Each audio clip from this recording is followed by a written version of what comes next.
Buenos días, mi nombre es Marina Berumen Estrada y les voy a hablar de las facultades que tiene el Congreso de la Unión en materia de guerra.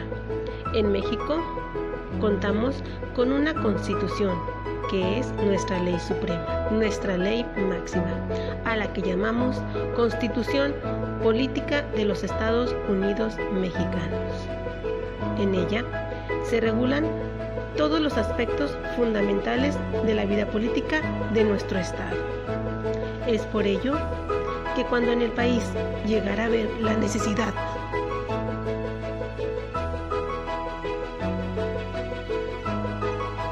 Si en nuestro país llegara a haber la necesidad de declarar la guerra a otro país, en la Constitución se establecen las bases que se han de seguir. Esto requiere de un procedimiento. Este procedimiento consta de 3 fases. La primera se llamará iniciativa para declarar la guerra, la segunda, declaración de guerra y la tercera, terminación de guerra.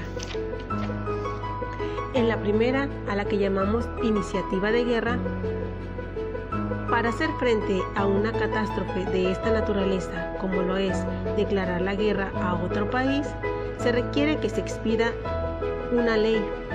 Esta ley, según el artículo 71 de la Constitución Política de los Estados Unidos Mexicanos, las autoridades facultadas para iniciar leyes o decretos son las siguientes: el Presidente de la República, el Congreso de la Unión, constituido por la Cámara de Diputados y la Cámara de Senadores, las legislaturas de los estados y la legislatura de la Ciudad de México.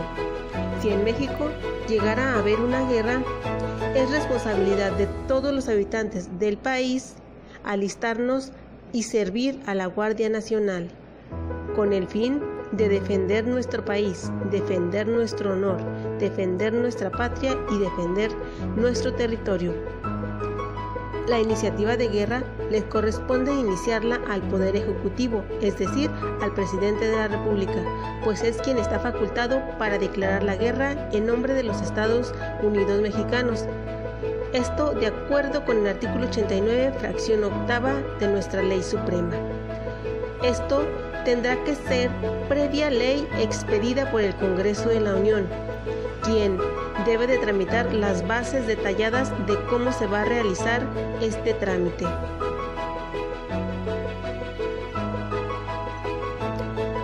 Por su parte, el Congreso de la Unión no puede declarar la guerra por sí solo, solamente en vista de los datos que le presente el Ejecutivo. Es decir, si el Ejecutivo no le presenta los datos necesarios para que el Congreso expida la ley, esta simplemente no se podrá expedir, pues se requiere forzosamente los datos que el Ejecutivo le presente. Por otra parte, el Ejecutivo no puede declarar la guerra sin la expedición de esta ley por parte del Congreso. Esto requiere un trabajo sucesivo entre estos dos poderes, el Ejecutivo y el Legislativo. Segundo, la declaración de guerra. De acuerdo con el artículo 89 constitucional, fracción octava, es el Presidente de la República quien está facultado para declarar la guerra en nombre de los Estados Unidos Mexicanos, pues es él quien se encarga de manejar las relaciones exteriores. La declaración de guerra se realiza una vez que el Congreso aprueba la iniciativa presentada por el Ejecutivo Federal. Tercera, la terminación. La terminación de la guerra le corresponde al Presidente de la República con aprobación del Senado. Esto para dar terminación al conflicto. Una vez que se termina el conflicto, se realiza un tratado de paz que tiene que ser celebrado por el Presidente de la República con la aprobación del Senado. Con esto nos podemos dar cuenta de las facultades del Congreso en materia de guerra, pues interviene en todas y cada una de estas etapas. En la primera, que es la iniciación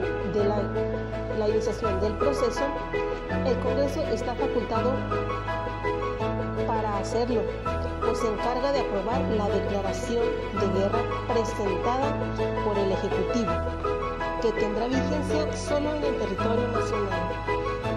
El Congreso está facultado para determinar a detalle el proceso que se ha de seguir para su tramitación e indicará lo relativo para dar fin al conflicto.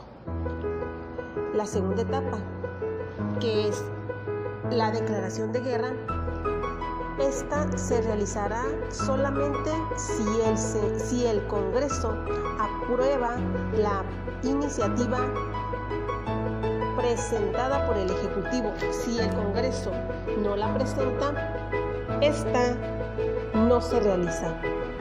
Y la tercera, el Congreso participa en la terminación de la guerra a través del Senado de la República, quien aprobará junto con el Ejecutivo la terminación de esta y firmarán con el Estado en conflicto un tratado de paz.